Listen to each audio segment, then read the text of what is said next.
Lerel.net, s'informer en temps réel. Site d'information exclusive numéro 1, www.lerel.net. Ce livre, j'ai beaucoup parlé évidemment de mes parents, puisque je devais leur rendre hommage. Sans leur volonté, sans leur éducation, je pense que je ne serais pas ici aujourd'hui, devant vous, en tant que président de la République, en tant qu'auteur de cet ouvrage. Et ces valeurs sont essentielles. C'est pourquoi j'ai toujours considéré dans ma condition que tout ce qui n'est pas à ma possession est quelque chose qui n'est pas utile, finalement. Et je renonce entièrement à cette chose. Pourquoi moi je ne suis pas fatigué, je n'ai pas de problème? Parce que je refuse d'être dépendant d'un désir ou d'une volonté ou d'un matériel. Si je ne l'ai pas, je passe à autre chose. Et ça, c'est essentiel dans la vie de tous les jours. J'essaie de l'inculquer à mes enfants. Qu'ils comprennent qu'ils sont fils de président. Moi, mon père était agent de l'agriculture, mais vraiment de la hiérarchie minimale. Mais il m'a éduqué avec ces moyens-là. Et avec les valeurs qu'il a héritées de ses parents et de ses aïeux. Voilà, moi cette valeur-là, si on arrivait à la faire partager, par la pédagogie bien sûr, on serait moins esclave de nos besoins matériels. Et on donnerait plus de valeur à l'éducation que nous devons laisser à nos enfants. Puisque nous devons comprendre le substrat de notre société. Qui sommes-nous? Qui sommes-nous en fin de compte en tant qu'Africains, en tant que Sénégalais?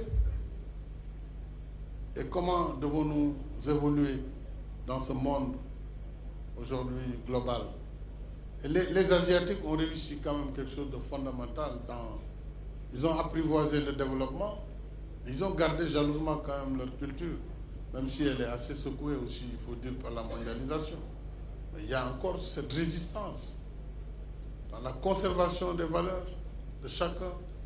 Et ça, c'est essentiel, surtout pour les Africains, à leur tour, d'apporter leur part de mondialisation, leur part de connaissances, leur part de ressources et de ressources naturelles, d'apprivoiser la science et la technologie.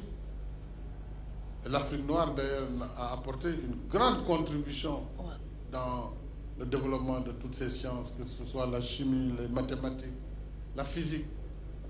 Puisqu'avoir construit les pyramides d'Égypte près de 3000 ans avant Jésus-Christ, c'est maîtriser une science. Et ça s'est fait en Afrique.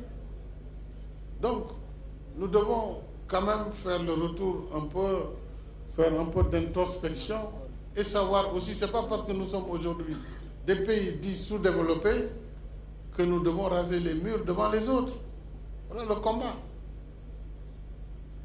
Et dans ce combat, moi, je ne peux pas me considérer comme un président sous-développé devant un autre chef d'État du G5 ou du P5 des Nations Unies. Non, on est collègues. Bien sûr, l'un, son ambassadeur est là, première puissance du monde, a des capacités.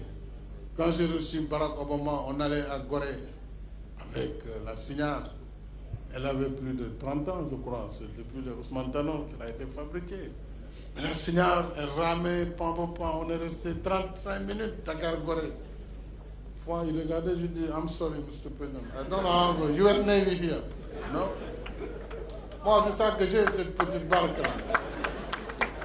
Voilà, mais il faut être fier de ce que l'on a. Et se battre pour se hisser à un niveau. Voilà toute la philosophie. Lerel.net, s'informer en temps réel. Site d'information exclusive numéro 1, www.lerel.net.